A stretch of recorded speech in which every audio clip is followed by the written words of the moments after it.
All right, welcome back to a brand new video of the Targeting Individual program, Targeting Individual Experience. So as I was coming out of my apartment, it had some perp running up and down the stairs, up and down the stairs. She walking with a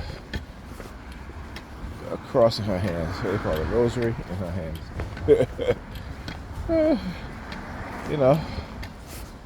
The rosary in her hand. But yeah, like I said, they always introduce talk about the religious people being used, right? Again, destructive cults. Some people don't even know that they're in a destructive cult. That's how manipulation works. Right? But the job of the cult leader and its members is to, when they target someone, is to destroy that person's life. Right? To control that person, and if that person do not feed into, or if that person is aware of the manipulation tactics and methods, and don't do what it is that they've been coercively threatened to do, or coercive control, they'll attack you or they'll destroy your life, your mind, your ability to defend yourself. Right? This is what they'll do.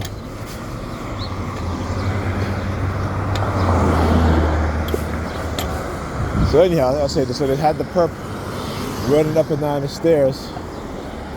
And so, as I was walking out, I just kind of did a little,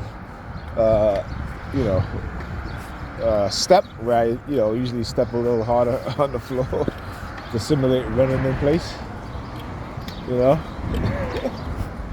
So, I just started laughing after that. I was like, yep. That's what they do. That is what they do. You got your hand. Anyhow, they'll do whatever they can to try to get you to move out of your neighborhood, particularly if you're exposing them, because they know that they, again, look, got the perp standing in the corner over there. Pulling on her braids. They've been using a lot of women lately with braids. Oh, no. Right? And they do it in ways in which, particularly on the bus, not so much out in public. Right? But as soon as I get on the bus, they'll send women with braids and they'll stop pulling on their braids. But anyhow, as I was saying, one of the things is to try to drive you out of the neighborhood because you are exposing them. And, they don't like to be exposed. Because what it is that they believe that they have the community so convinced, right, in your villainization, and that when you start to stand up for yourself and you start to fight back, they start to say, some people are going to say, hey,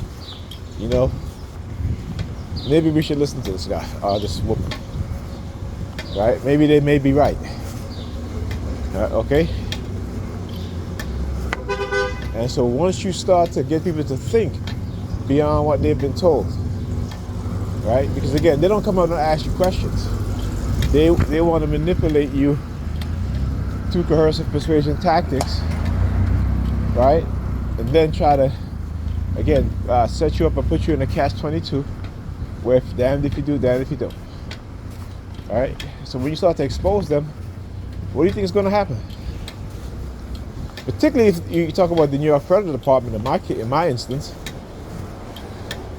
right, where I've exposed them in many ways, show that they engage in psychological harassment, not also that, but covert drugging, right? Because the people that's drugging you, where do you think they're getting the drug from? Who do you think is instructing them? Like I said, you got to go look at the history. You have to look at the history of what these people have done, those within the government, right?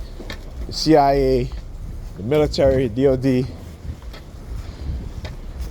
Okay, they're all involved. It's an interdepartmental coordinated program, effort, method, and tactics program.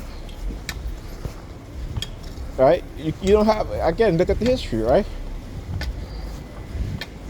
They sending the army to spray in the subway with chemicals, or spray a housing complex, right, with a chemical compound. Okay, and they did that in the public housing where it's just predominantly black people, and then say it caused no harm. Well, why didn't they go to the white neighborhood and do that? And then when people got sick, some people developed some illnesses, what do you think happened? They denied it, right? They denied the shit. Say that, oh, this chemical caused no harm. You know it's lies. You know it's lies. Hold on a second.